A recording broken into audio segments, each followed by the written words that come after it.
धर्मेंद्र प्रधानांच्या राजीनाम्यानंतर मुंबईमध्ये ठाकरे बंधूंची जल्लोष सभा। छत्रपती शिवाजी महाराज पार्क परिसरामध्ये मोठ्या संख्येने तरुणाईची गर्दी। यावेळी जोरदार घोषणाबाजी। देशात संघर्षाची सुरुवात झाली आहे। भाजप विरुद्ध भारत असा संघर्ष सुरू आहे। मोदींनी आता तरी देशाकडे लक्ष द्यावं। उद्धव ठाकरेंचा पंतप्रधान मोदींवर निशाणा। ठाकरे बंधूंना सेलिब्रेशनसाठी कारण मिळालं याचा आनंद। उद्धव ठाकरेंच्या डायलॉग्सचा काहीही परिणाम होत नाही। मुख्यमंत्री फडणवीसांचं ठाकरेंना प्रत्युत्तर। पंतप्रधान मोदींनी फडणवीसांना शिक्षण मंत्री बनवण्याचं ठरवलंय। फडणवीस उच्च शिक्षित, ते बेस्ट शिक्षण मंत्री बनू शकतात। संजय राऊतांची ही प्रतिक्रिया।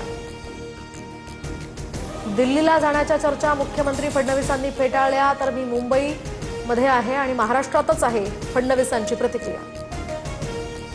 केंद्रीय मंत्री प्रल्हाद जोशींकडे शिक्षण खात्याची अतिरिक्त जबाबदारी। नवे शिक्षण मंत्री म्हणून प्रल्हाद जोशींनी पदभार स्वीकारला। विद्यार्थ्यांवर लाठीचार्ज करण्याचे आदेश कुणी दिले? राहुल गांधींचा अमित शहांना पत्राद्वारे सवाल, तर चौकशी करून दोषींवर कठोर कारवाई करण्याचीही राहुल गांधींची मागणी।